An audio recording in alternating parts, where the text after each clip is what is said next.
Hey everybody, welcome to the first episode of the Citrus Clarion podcast, where we cover the top headlines in the Clarion newspaper located at Citrus College.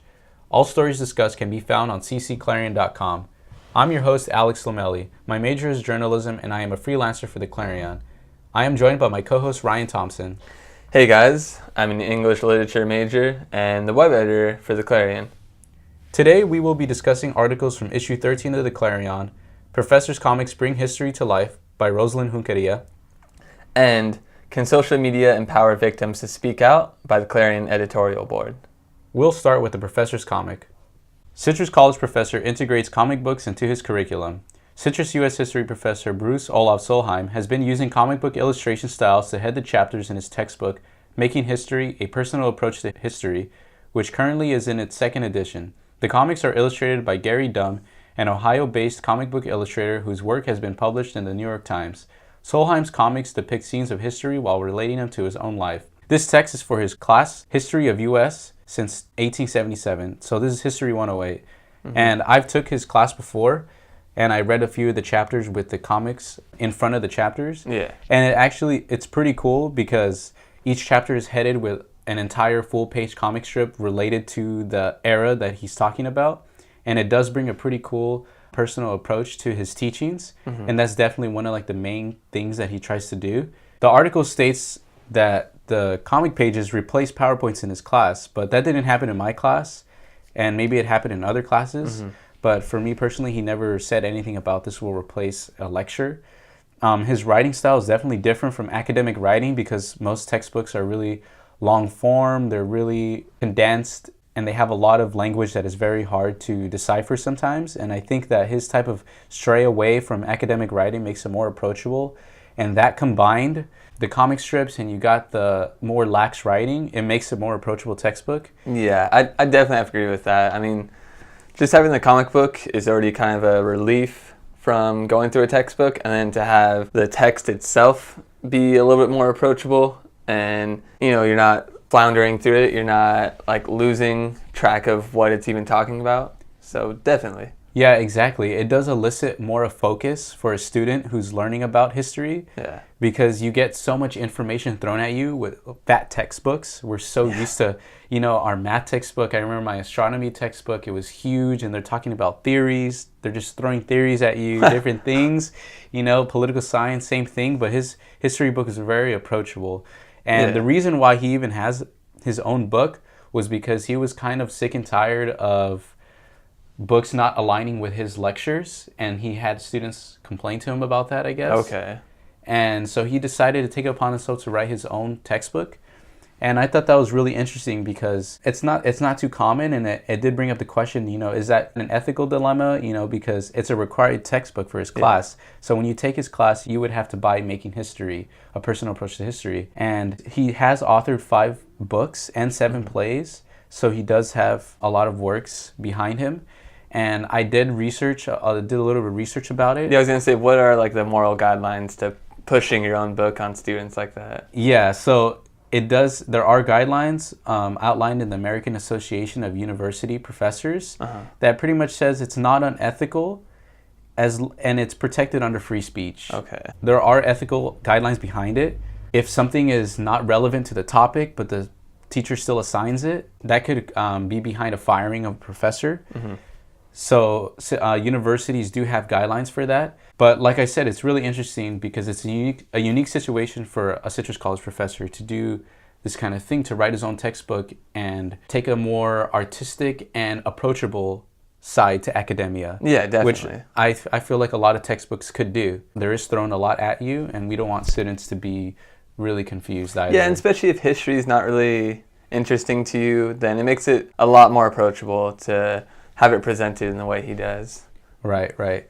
So anyways, let's move on to your article. The article that I'm going to be talking about is about using social media to empower sexual assault victims. I'm sure anyone listening out there is completely aware of the Me Too movement that's come up. And so in this article, the editorial board discusses how social media has become a place that victims of sexual assault can speak out about these injustices and find support from other victims. And I think Both those are definitely very important. The Me Too movement is a social media movement where people have used the hashtag #MeToo in order to place themselves in a certain group of people that have been affected by sexual assault. And so it gives them the chance to give support to others out there. It definitely brings more attention to the subject.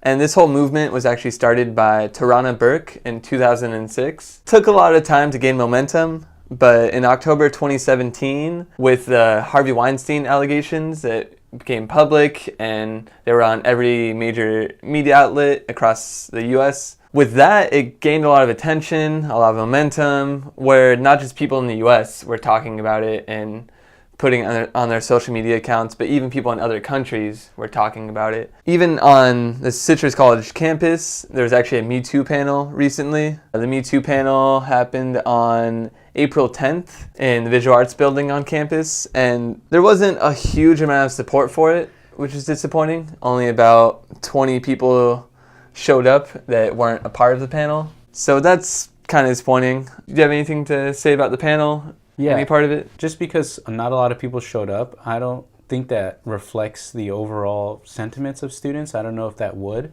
But I do think that it's interesting that Citrus College, the editorial board had an opinion about the social media impact that it could have with movements like this, especially the Me Too movement. And it's really interesting to see these kind of large-scale societal issues come back to the campus. Yeah. And there's people that feel compelled to hold these meetings and talk to students about it.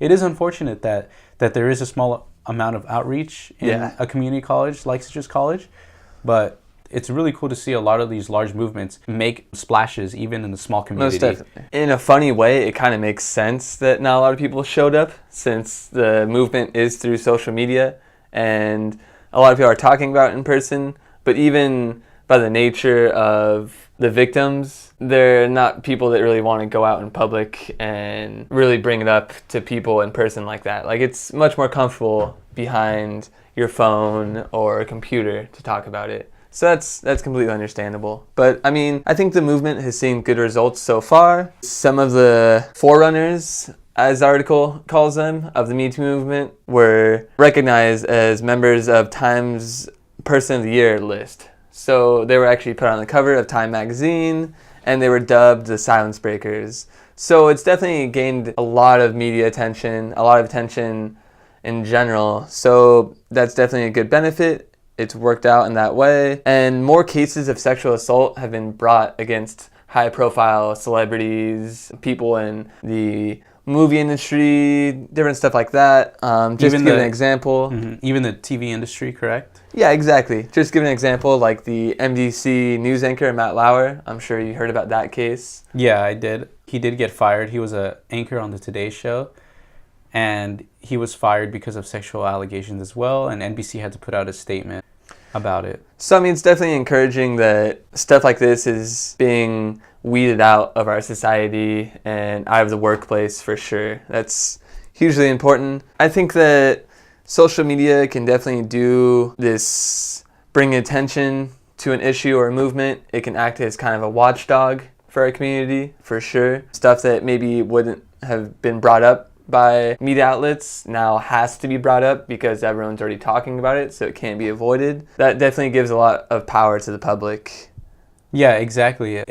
Social media gives a huge microphone to the public, and I totally agree that it's because of us at the bottom that these things kind of muster up to the top, and it's the power between the individual, and when they utilize that huge power of social media, they could really bring things to the surface. Yeah. And that's exactly what happened to the Me Too movement. Yeah.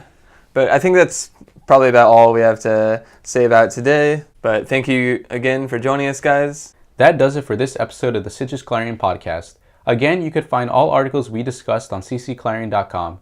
Do you know something that Clarion should be covering? Email us at contact@ccclarion.com. We'll see you next episode.